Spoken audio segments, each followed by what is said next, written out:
Absolutely. It's good with the flower bits. Right, so, welcome to Hartington.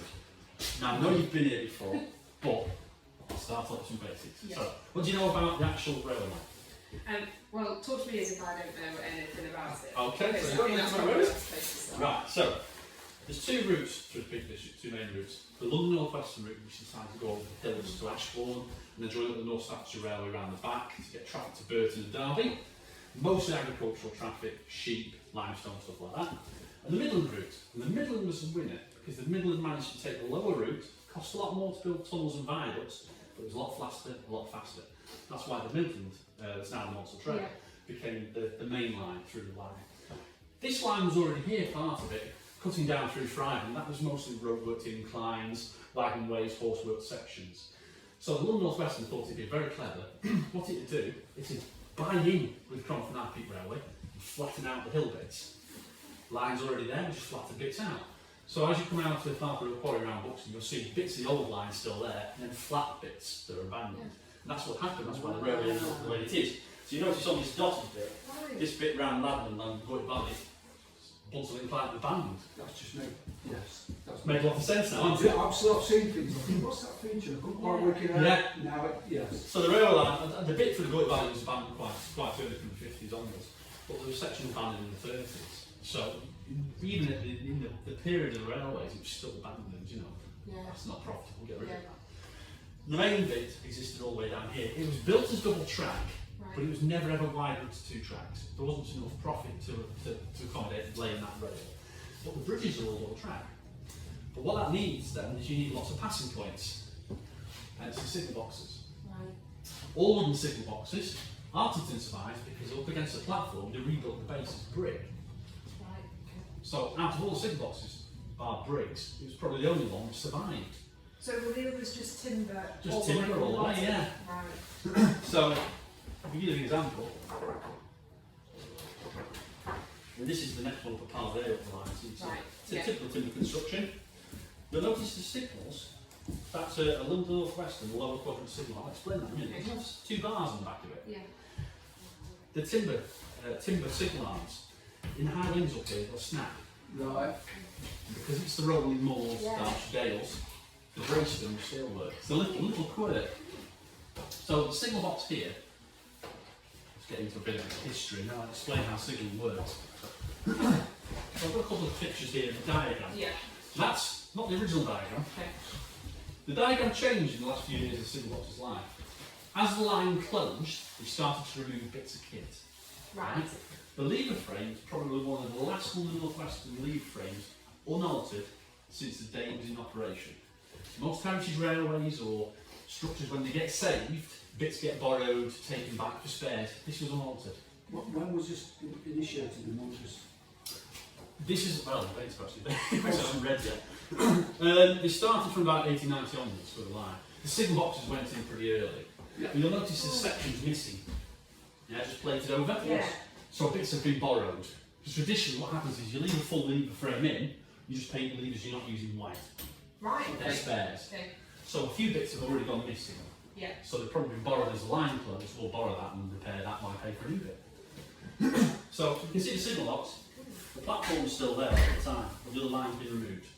Right. So we're here. You're in this box. So the It's kind of backwards. yeah, really. the kind of towards the house, like That's in it. front of the house. Yeah. So you notice what I'll do, I'm on this plan here. Yeah. I'll show you this. This is the full plan when the signal box is open. So you've got a loop in the middle Yeah. and a load of sidings. Now, it's a board of trade requirement. It used to be a board of trade. The Manchester Railway Inspector took over and now the Office of Road and Rail run it. Right, It's a permanent yeah. requirement. All facing points over which passenger trains run are Yeah. locked. Yes. Okay. I'll explain that in a minute. Yeah, so these facing points, Yeah. it says FPL. I'll explain what those are in a minute. But you'll notice to get into these sidings, there's no facing move. You can come into the down line this direction, you have to back into the sidings. Yeah? You come into the up line this direction, to get into that siding, you have to back in. Right. Yeah? So there's no facing points. And I'll get into why that is in a minute. This little red box is a signal box, by the way. Yeah. The white line represents a lever frame, and there should be a black dot in there if it's permanent manned. This box shut at night. You need to keep it open. There's very little traffic overnight. So there's no dot in there. So hence no signalling. But it's shown on that one. Meaning somebody did. Yeah. There's a couple of signals this way, 1 and 2. Yeah. So towards the end of the signal box's life, when the line was abandoned further out, signals are gone off the diagram. So as I get rid of the line, I have to alter bits and pieces. Bits get removed, diagram gets altered. So I'm still in use, the signal box. Sidings are still in use. I've taken some quarry traffic out.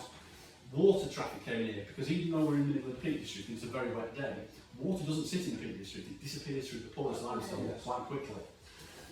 Hence the reason they built the railway line here, because originally it was meant to be a canal over the Peak District. Yeah. Yeah. It's been Cromford Canal. It was a terrible idea because the engineers worked out straight away, if you were going to have a lot of locks go over the hills, you have to have a lot of dams to store the water for the locks. That makes sense. And a lot of dams. Forest Canal on the other side. Yes, But exactly. it doesn't go to Peak Forest. No, that's why it ended there. Right. That's why the tramway was built to Peak Forest. Same problems, lots of locks, lots of supplies of water, where do you get it all from, where we store it. So you notice all the signals are going that end, and there's a stop block, basically a buffer block, put across the track. So traffic can still come into here, and work the sidings and go back, but nothing can go beyond. The track hasn't been ripped up yet, but that will allow the engineers to put a ripping up train in the section, so they can slowly destroy the line coming back. And it's protecting anything that's still running here. So what date is this one? This one, it is dated on the bottom, it's about, what's that? I think it says 30. Late 30s. It'll have been altered from the original diagram. It's a shame really, you can't make them out very much. Yeah. There is a final diagram where it actually shows it's all completely gone, Right. which I'll show you later. But I'll mention a little bit about how the signal box actually works. So, I want you to, we'll start at the very beginning. I want you to imagine there's just one train running up and down all day. Yeah? We can make life very easy. I'll give you a token, wooden gesture. Yeah. There you go. Now it says something on both sides of it. From box A to box Box B. B. So that's permission to go from A to B. What's it say on the other side?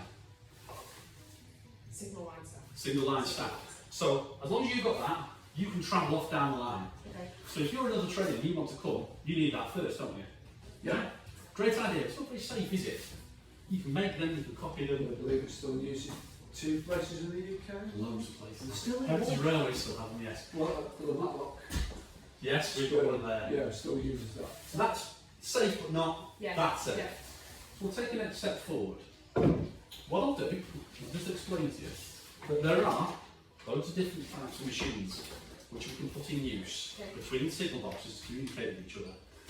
Bear in mind the railways were one of the first ones to be used for telegraph. Yeah. It's very handy. You've already got this nice straight route. Yeah. You can bang some telegraph poles down the side, and the signal's always here.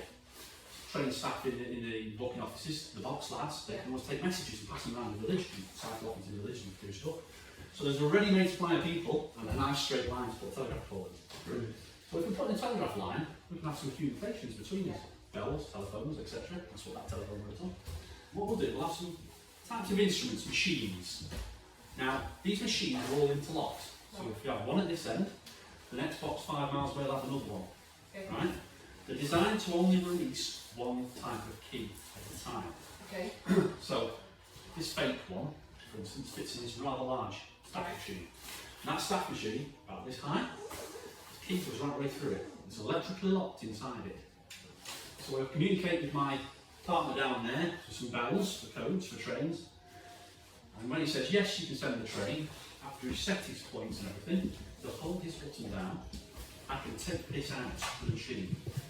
Nothing else can move now. Right. He can't get a key out that end. I've got the only key out. Give that to the train driver. Thank you. You read that, because it should say from A to B on it. Yeah. Okay. You know you've got the right one, and off you totter up to Buxton. At Buxton, you give that to the signalman, he puts it back in the machine. He communicates with bells to me. We can do this all day, we can send trains either direction. So it's quite handy, yeah? Yeah. When it gets to double lines, it's a totally different system. Yeah. So, Just bells and cottons. so does that mean that when the train is coming through, past the signal box at that stage, the train has to stop, Yes. right, to pick up the signal? Remember I mentioned that the line had closed beyond here Yeah. in the late 60s, but the sidings were still in use here. So the train driver has just come from Bricks, the Yeah. quarries up there. It's called one engine in steam working.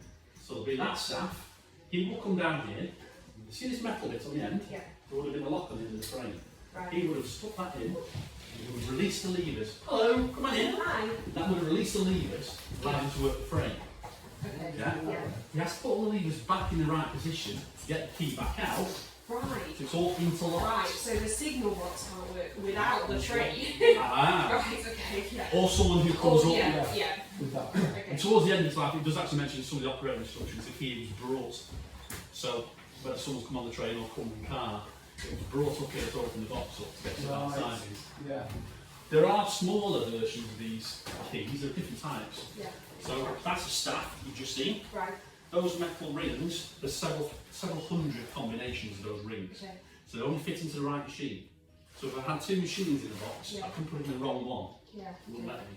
That's what stops you in the trains going on the wrong line. It does, it does. I was just mentioning this, In theory. in the easiest way is we just have a token gesture, a staff, Yeah. and on it it says from A to B, and that's your permission to go, but it's not safe in any way. If you copy this, or Yeah. things can happen to that, it's not interlocked. So then when we have electrical machines between the two boxes, we'll have the key interlocked into the machines, so you can only get one key out at a time from either end. Yeah. The driver has that key, he takes it to the other end, puts it back in the machine, and go all day. And the key also is locked into the lever frame. You can't get the key out until you put everything back. Where's it walking to? Down this or? There would have been a lock on the end of the frame. When the box was permanently manned, it was just the door was locked. But as the box was closed up at the end of its life, when the line was abandoned beyond here, basically the lever frame was just locked up with a key lock. These are all fixed in place now, are they? No, they actually do work, and I'll show you in a minute. Because I just wondered how much strength you need to move one. It's not too bad actually. So I mentioned the staff, which Yeah. is the one you saw there. There's token keys, which Right. these slime use, the small token instruments. But they only have 4 combinations because there's 4 notches in tires Right. keys. And then there's tablets which are round, look like a giant tablet, Yeah. and the different shapes inside would have locked into different machines. The big hoop as you've seen before, you've probably seen that. Yeah. The big Out the hoop. window. That's it. Notice it's leather, it's got a little clapper pipes there, so when it hits it doesn't hurt. You also notice it's got a window in it. Yeah. Because again, the train driver's got to check there's the right key in there. There was an incident at Abermule where the station staff managed to get the wrong key to the wrong train, both head-on collision, quite famous. Ooh, wow. Check your keys. Driver's supposed to check, student's That supposed was to in check. India, didn't they? Well, this is a funny thing. In India, they use what's known as Neil's balls token machines. So they're a ball, a machined ball. And the reason they use that instead of these, it's much harder to machine a ball in India than it is to make keys. They're very adept at making keys. Right. Oh, so they're just trying. So I defeat the system. That's crazy, isn't it? So they still use Neil's ball token machines in India. Before 1920 odd, signals, distance and home signals, which I'll explain now, were all the same colour. Right. So what you have, we'll give you an example. The earliest railway signals slotted inside the post, they folded down inside the post, which is great until you got winter and ice. And we've had occasion on the north east where one actually froze off. So again, the idea gets changed. Signals will lower quadrant, they drop downwards for clear and upwards for stop. Can you spot any problems with that? Something breaks? Yes. Yeah, drops. Drops. Drops into the clear position. It does. Ah. So you have Yes. a wire that you pull to work the signal. But if you try and push a wire, it bends. Yeah. So that rod down the post has to be solid. That's a lot of weight, a lot of metal work. Also, this weight casting has to be heavier than the arm, because the arms are quite long, Yeah. and that's just a short one. So again, it's a lot of metal work in all these signals. So you went, there's a better way to do this. We'll make it upper quadrant. Gravity falls into danger instantly. Yes. Right, yeah, fail safe. Fail safe. So all our signals, our stock signals, are red with a white band on it. So you can tell that against the horizon it's something different. That's what this is. This is a London North Western pressed steel arm from Stockport. The only reason it survived, it was propping the signal box up for nearly 100 years. Yeah. Until we found it. Oh, that's an actual one That's of an the. actual one of those. The original signals on the line were wooden. There's actually a picture there. And they were braced with metalwork on the back because the high winds in the area. So obviously the winds can roll across here quite fast. So that's a pressed steel arm. They put the ridges in it to give it a little bit of extra strength. Now, as you can appreciate, trains coming at speed can't just suddenly stop. You have 1,000 tons of steel wheel on 1,000 tons of metal, spinning at 50 miles per hour. It takes a long time to stop. So we need to give the drivers a little bit of extra indication almost like a road signal before a road signal. Yeah? So you see that yellow signal in the distance there? That's the distance signal. And that only works when the other two signals are cleared in front of it. So if the driver sees the distance cleared, he knows all the other signals are cleared. So you keep going. You can keep going, especially if there's an express or a freight train that's going through a station. If he sees the distance of danger, well, caution, sorry, he knows at least one of the signals in front is on to start regulating the speed. Before 1920 odd, the distance were painted the same colour as the normal signals. Not a great idea. No. Yeah? You notice there's a V notch in it? Yeah. So again, even with snow, can't build up and block that signal out. And against the horizon, you can tell it's a different signal. They changed it eventually to the yellow. Which is all very well, unless you're colourblind. We were drivers that were, you know. There were a lot of drivers who just didn't do it because it was off or not. Did they do the colourblind test? So They do now, yes. Yeah, it does happen now. So the signals, as I mentioned, stop signals for passenger working, at danger, stop, at proceed. Yeah? Or if it's lower quadrant, at proceed. Distance signals, at caution, yeah, or at proceed. So if we see a distance signal like that, at least one of the, well, so all the signals or at least one of them is on. So does that proceed with caution? No, that's Proceed not, with caution, yeah. It's It's not like having best. set the traffic lights before the traffic lights. Yeah. So just ease up to it. That's right. Yeah. And you can see on the diagram there, you can see all the main signals and the distance signals. The distance signals are in the distance to show us passing through. What's the distance between the number 1 and number 2 then? I've actually got it on this diagram. It says 614 yards from number 1 to number 2 on that side. The other way, What's that doing? now, Half a mile. half a mile. The other way is nearly a mile, 925 yards between 19 and 20 because it's downhill. It's about a third of a mile. Is that 880 yards is off a mile? Yeah, yeah. So it's Is it? 618 So it's giving you that extra distance for the speed of the trains. If we have shunting signals, they're not for passenger train moves, they're for goods moves around the station, etc. So we have two types of shunting signals. Again, red and white means stop. Yeah, so if the driver sees that, he has to stop. If he sees that bottom one there, it's cleared. Little light inside it, so at night you can see whether it's still cleared or not. This black and yellow one's a bit of an interesting one. The diagram here is not entirely accurate, but I want you to appreciate that there's a yard down here, he can shunt in and out all day long. Every time he goes over these set of points, he's going to signal. Can I go over? Yeah, I'll clear the signal, put it back. Can I go over? Yeah, I'll clear the signal, put it back. This happened all day until annoy the signal. So what we provided was a black and yellow shunt signal, which is that one you can just see there. Now what that means is, in the on position, he can pass it as long as he stops and checks the points, and he can keep shunting into that yard, making longer and longer trains. But when he wants that signal cleared to come out to the main line, then we'll clear it. Right. Yeah? Yeah. So it's giving different things to the driver to tell him what to do. Downstairs, the big mechanical computer, because this signal box didn't really have any electrical interlocking in it, the bigger signal boxes around the main lines did. Downstairs, we have a big mechanical computer. London North Western made them big and heavy, vertical, tumbler lever frames. And I'll show you some pictures of it, it's easier because the one downstairs in the cafe I can't really get to.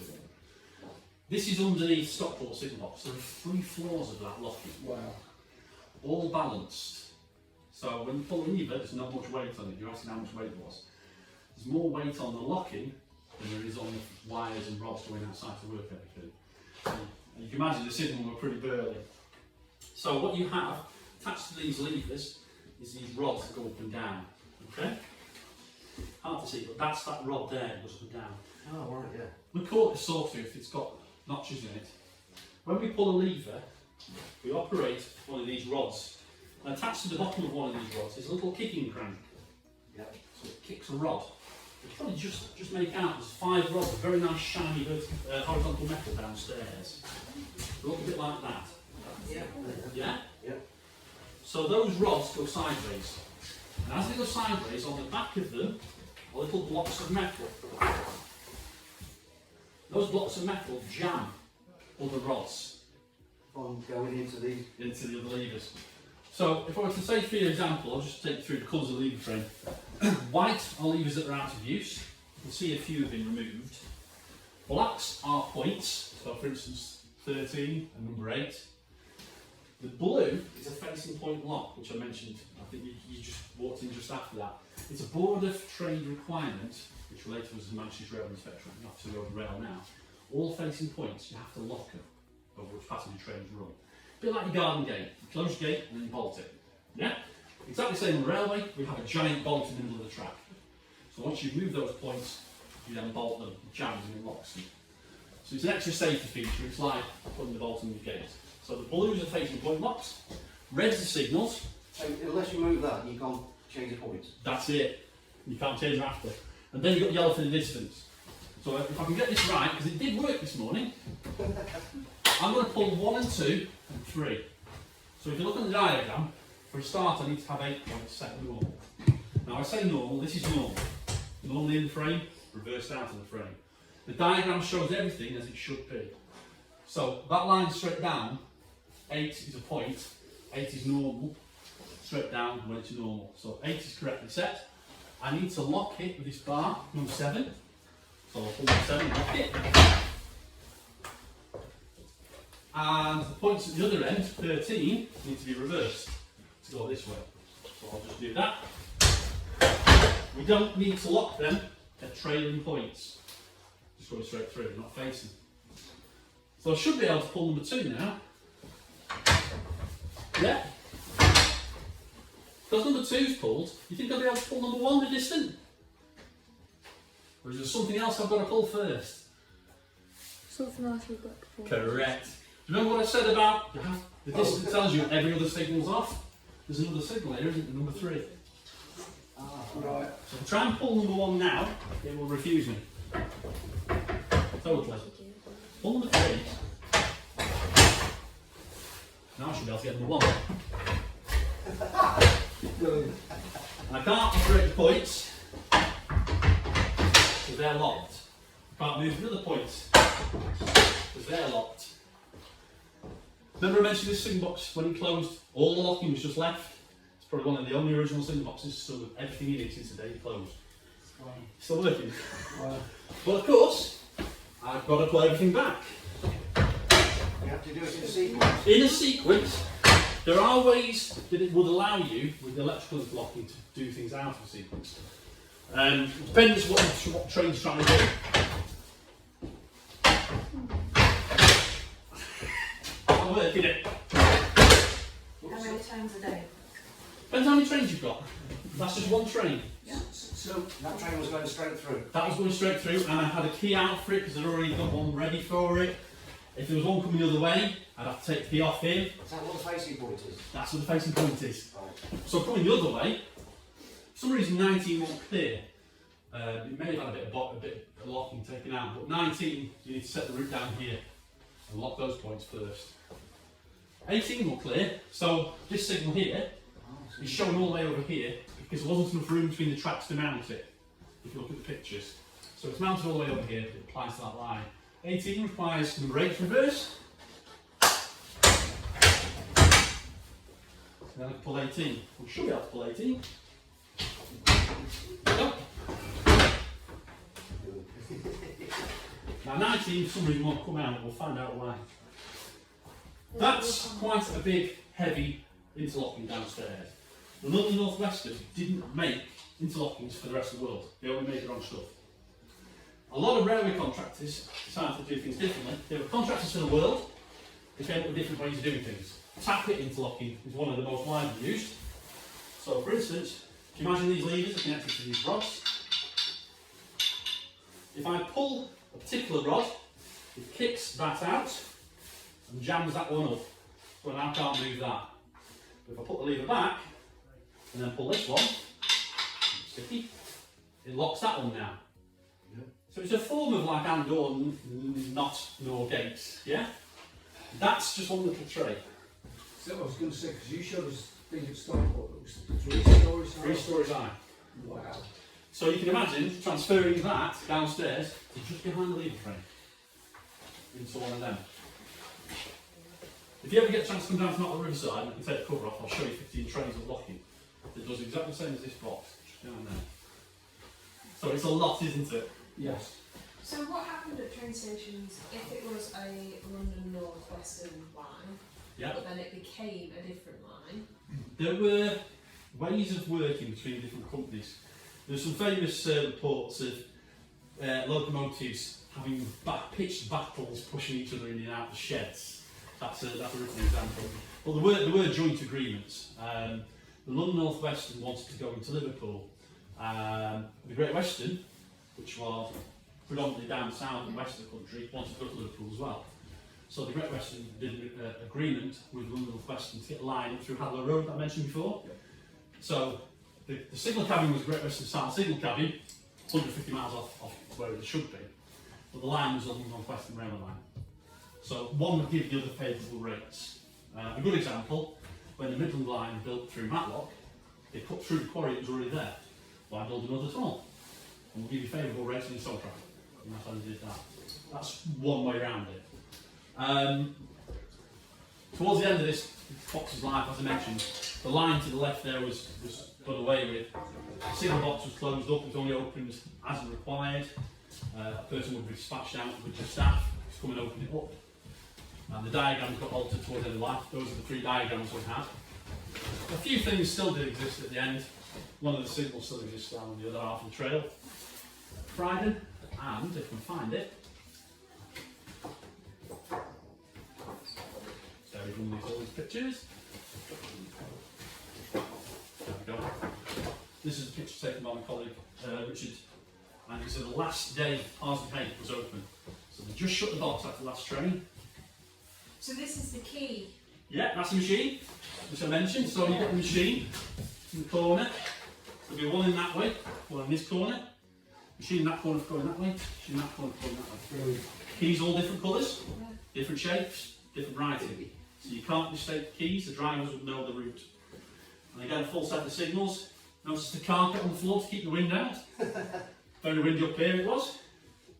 There's a story actually at that signal box. When the inspector's son turned up one day, he had a row of tomato plants in the back window. But he said, don't let me see you doing that again, by the way, I'll take some plants from you. And that was a common thing. Some of the machines are older than others, some bigger and heavier, different versions. That's a Neil's ball token machine from India. It's got a little hole there, just as fast as a ball. Right. They're all different sizes. Miniature ETS, they have in Ireland. They go for a small machine with small keys. A tablet machine, quite big and heavy, pretty early, primitive. In the end, got very hard to look after, so they moved away from that system. Tyres were quite popular, still use them all around the world. There's loads of them on heritage railways. Big red machines, you can't miss them. Little keys about that big. And there are various different versions of them. There's still a few of the staff machines around. If you ever go to the Cop Rail Museum, there's one in there, probably use about 15, 20 times a day. And it's, 1800, still going. So it's some good machines. Why did they get rid of the tracks then? Well, what happened in the end? The line shut. The quarry stayed open for a bit. After the quarry shut, they still used it for water, because again, as I mentioned, with the water around here, even though it's a nice wet area, water's gone very quickly into the rivers and gone. One of the reasons they built the line, because they couldn't build canals, because you need a lot of locks and a lot of water and dams to store the water. So they built the line. So the quarry stayed open for a portion, it eventually closed. The water supply, they used converted tenders off the locomotives to keep that going. And after a while, the water supply got given to the village. So there's only some line. Our pocket tickets run out. Oh, it's alright. Well, I'll come back, I'll just get another one. You'll be fine. So the signals, were they standard across the UK? They standardised in the end. They started off with wooden post signals, which were tapered. So if you have a 25-foot wooden post, you can imagine the amount of woodwork involved with your other half would know this from woodwork. They were a pine post to start with. Pine doesn't last very long. Then went to various other versions, so it became a lot of cost. They went on to metal posts, and concrete posts were tried during the war, because obviously metal was needed for ammunition. So they went on to concrete posts. Concrete suffered quite a lot because they had a lot of salt to it, to strengthen it, and it rots. Like a lot of buildings nowadays, concrete buildings with the salt in them. Then they moved on to tubular posts, which were rolled tubular posts. The last ones nowadays, the signals we have nowadays, colour like signals, the welded construction. So you'll have a piece of flat steel that's rolled, welded down the seam, a foot and a top foot on it. It lasts about 54 years, if you look after them. So your signal round the corner is Yeah. concrete, is it? That one there Certainly does look I've concrete. walked past it lots of times. Yeah. Yeah, we just skipped that one Yeah. today. And you notice it's got holes in it. It's an idea for strength and to reduce the amount of concrete up in the air as well. Yeah. It is reinforced as well. It'll have steel inside it somewhere. Yeah. It survived very well. So that's 1940s-ish. You Certainly, maybe even older. Yeah. Maybe even older. It's one of the last few things. It's ironic that the pressed steel arm on it has actually gone. Because the thin plate arms, they were enamels to start with. And underneath, that's been repainted, but underneath that is enamel. Yeah. So it was a back enamel. So that must have cost a lot of money to get done as well. The only reason that survived, it was holding the signal box up in Stockport. When we found it, what's that doing there? So that's a potted history of the box, signalling. So by the time all the rods and the actuators and the levers are attached, the weight must have been phenomenal. It's fairly balanced. You can pull the distance signal up to 3/4 of a mile. That was the limit. A set of points was set around about 300, 350 yards. We reduced that to 260. And anything we put in nowadays, it tends to be 200. But it's balanced. We have what's known as a compensator crank in the middle, W crank. Right. So as you can appreciate, for every 10 feet, that could expand, say, an inch in summer. It would tract an inch in winter. Well, that's pulling the points off. A point blade only has to move 4.5 inches. So it has to be balanced. So if one half of the rodding contracts, the other half expands. And it's perfectly balanced. And if you've got to set it up right, it can be very lightweight. Well, there's a double-ended set of points, a matlock. One end is right outside the box and doesn't have a compensator. The other end is 250 yards away, it does have a compensator. It's on a curve, so the rodding's going around a curve, double curve to start with. Put it with one hand, no problem. It's just how you set them up and how you look after them. Does it run down the rail itself? What it does, and you probably noticed, I don't have a picture of it, but you'll notice there's some metal bars offset to the side of the rail. Right. In the old days, there were tubes. The ends were threaded and you just screwed the tube sections together. The Americans carried that idea right to the very end in the 1980s. In Britain, we went for something slightly different. We went for a channel section, and it sits on aluminium rollers on an aluminium stand. So the whole thing just rolls. Yeah, every 7 feet apart, you have a stand. With the wires, every 7 feet apart, you have a pulley stand and a wheel, so everything's supported. You're trying to keep the wires taut as possible. The distance signals probably have been the heaviest things to pull here. In some signal boxes, if you ever see pictures, if they've got a foot stand about here, they're very heavy pull. On the signals itself, down at the bottom, what you actually have is a tail weight. So when you pull the wire, you pull the weight, and the weight pulls the signal. And the idea of the weight is to return everything back to danger. Because as soon as I put that lever back, that wire's going to go slack. So something has to pull the wire back, and that's what that's for, to pull that back. So everything's well balanced. There's a lot of engineering went into this. Some of the busier junctions, all these signals were mechanically slotted together as well. So like Stockport, the signal boxes are less than a quarter mile apart. So one signal box's signal ends up under the next signal box's signal. So they all have to pull certain signals in order to get everything off. It can be quite complex. You must have had to do quite a complicated exam to pass, knowing the sequence of levers. The signalers did, yeah. They had different grades for different signal boxes. I'll give you a classic example. Are you familiar with the area at all? Norbury, Hazel Grove, Stockport? There's a little gate crossing at Norbury. It's only a gate crossing. He listens into the bells and closes the gates. He's not a full signaller, so he has a lower grade. If you go to Buxton signal box, that's a lot of freight, a lot of traffic, mechanical freight, various bits and extra machinery there, so a higher grade. And then you can go to the main lines and even higher grade. Because nowadays you can sit down at the workstation, you go top grade, you know, fucking mouse. So it depends. I prefer the mechanical boxes. My background isn't signalling, my background, I look after the signal for network and for heritage, so I like to know how it works. You can appreciate this is a big heavy frame. There weren't that many of these lever frames preserved, because to get one of these apart is a good few days' work. And then these two beams, these two cast beams that sit into the floor, invariably they were concreted in. People just concreted the floors in, so not a lot of them were saved. There's a few, Chasewater Railway's got a few. My colleague Mark, he put a lot of these frames in down there. But it's a shame really, but they're some of the most well-surviving frames. This clasp handle doesn't always break, it's great. Whereas the non-lever frames, what the 10th have, tacket locking frames, have a little handle on the back. It's made of brass. Yeah. I haven't got one to show you, but the reason it's made of brass, this is steel. You if you try and force that locking, the locking will break. You'll damage stuff, it's dangerous. So the handle's made of brass, so it snaps first. You don't damage the locking. Yeah, but you notice on this, big and heavy, cast, because you won't defeat that locking downstairs. How big was the station? Station, well, from the pictures, it certainly goes up round the corner up there. There we go. Let's do that. But all the buildings were wood, so as soon as the line closed, the buildings went foul. This is the reason the old Signalbox survived, because it had a brick base. It would cost more money to knock it down, so it just got left. So, what was in that space there? There would have been more levers in that space originally, and towards the end of its life, stuff has got removed. You know, what you tend to find is that rather than pay for new bits from the works, railways 1940s, 1950s decided to beg and borrow and steal from wherever they could. So if there was 3 levers out of use here, they've probably been reused to repair broken ones elsewhere on the network. What we're doing just welded some covers over the top. It's a bolt-on cover, yeah. What happened under this board here? This is the Signal's footboard, so you can get a bit of purchase on levers. Under those bolts is a massive beam, with one front and one back, and that helps support everything. Some of the Signalboxes up and down the country now, they have very weak corner posts because they were made of pine, but the lever frame is still supporting the boxes when they get repaired. What's that, look like a steel girder then? Like a steel girder, yeah.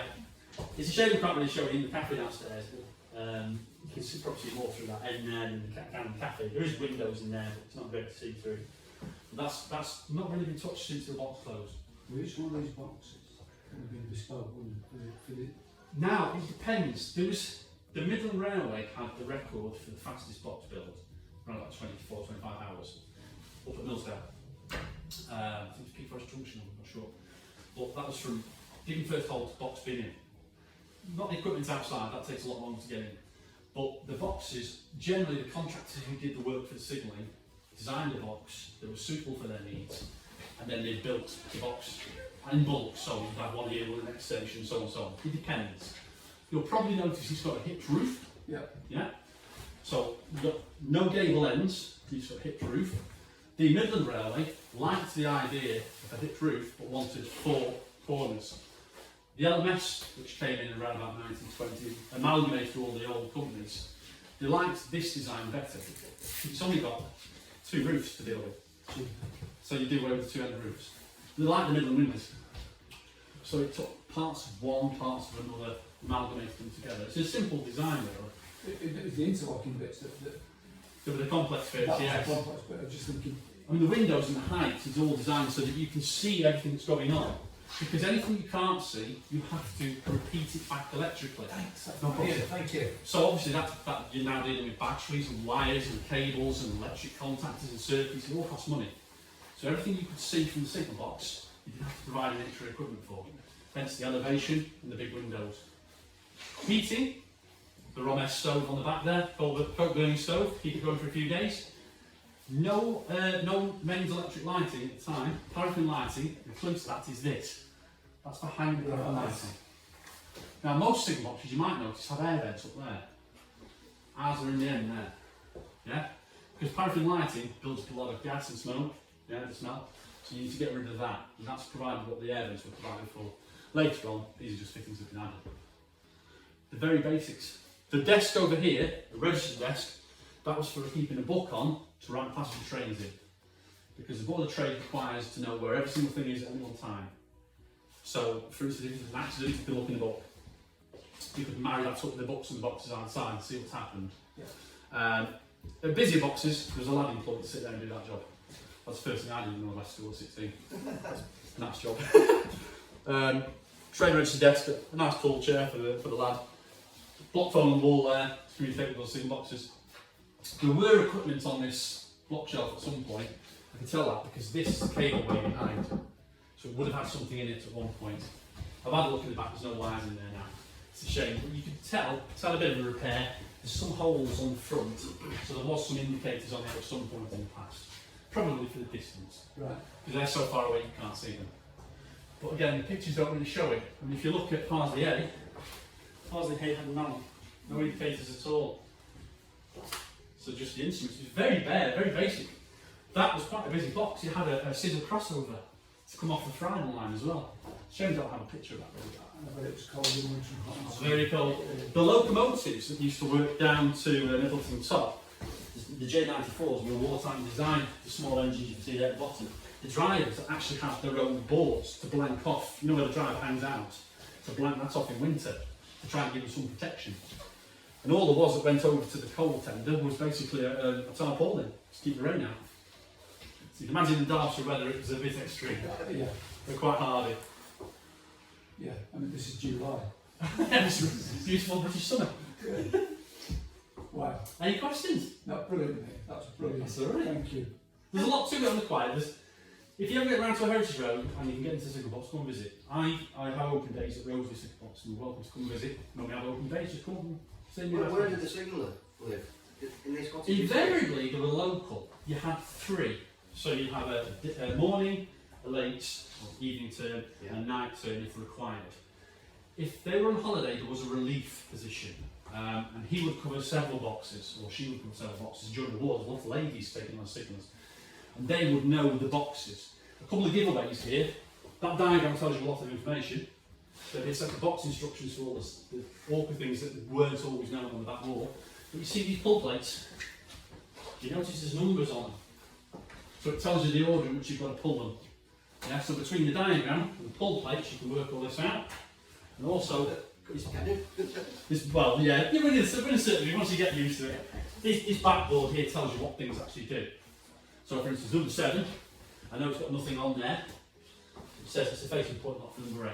So if I look at the diagram, there's the facing point lock, number 8 points. So you can work all these things out. So this is quite a big bit of infrastructure. It is just for one little translation. Yeah, and for what is kind of like a risky venture capital at the time. And there's another signal box up at the next station, Parsley Hay, and another one down there at Alsop. Would they have, would the engineers have planned the whole route and what signals were going to go at what point, and then just see how much money they had? No, I To think build as far as you've they done got. the opposite way around. So you plan the line being built, and then as you knew what train would be at what station, you knew what facilities you need to provide. So originally, it probably wouldn't have been everything that's here. Right. The box would have been added with a certain amount of levers, or we need to expand the sizes. We can always expand. If you ever see lever frames, number 1 lever's here, but there's 5 or 6 gaps there. Things got added. Classic example, there's on the Lytham line, at Blackpool, there was a Ministry of Defence sign continuing the war. So they added A, B, C, D, E and F levers. Just added some more, but they can't renumber everything. You've got to change all the plans and everything. So they just add A, B and C, D and F. That's where you land it. And there's some clever ideas engineers use to get around things.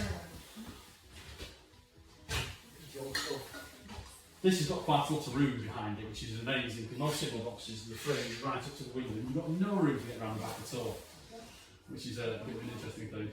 This is obviously to stop people messing around. Yeah, it was put in the 70s, just, it's a shame really, because it does get in the way a little bit, but again, we get more people and it'd be easier.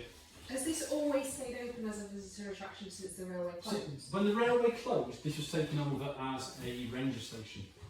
I remember there being a desk there, and there was a radio mast. I think it was off that wall actually, and it was used as a ranger station for a bit.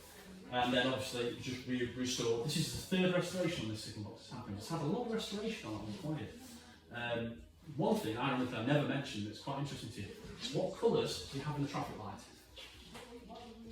Red, green and amber. Red, green, and amber. What colours do you have in the railway signal? I think we should get red, green and amber. Right. Is it green? It looked green.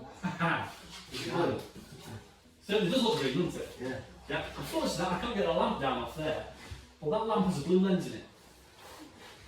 Confusing. This is an age test now. Does anyone know why there's a blue lens in it, not a green lens? This is something to do with the war. Not the war, but think time. Right. What's the difference between a modern electric light and a paraffin lamp? Ah, yeah, the colour of the Blue lens. What colour is that? No. Is it a yellow or is it a white? light, isn't it? Yeah. It's a white. So if I put a white lens, a white lamp behind a green lens, you've got a green light, yeah? If I put a yellow paraffin lamp behind a blue lens, Get a green one. you get a green light. It's what I usually throw at kids, that. But again, it's something you don't really notice because unfortunately that one comes down with examples in it. But yeah, you'll find that in a lot of signals. You'll find blue lenses and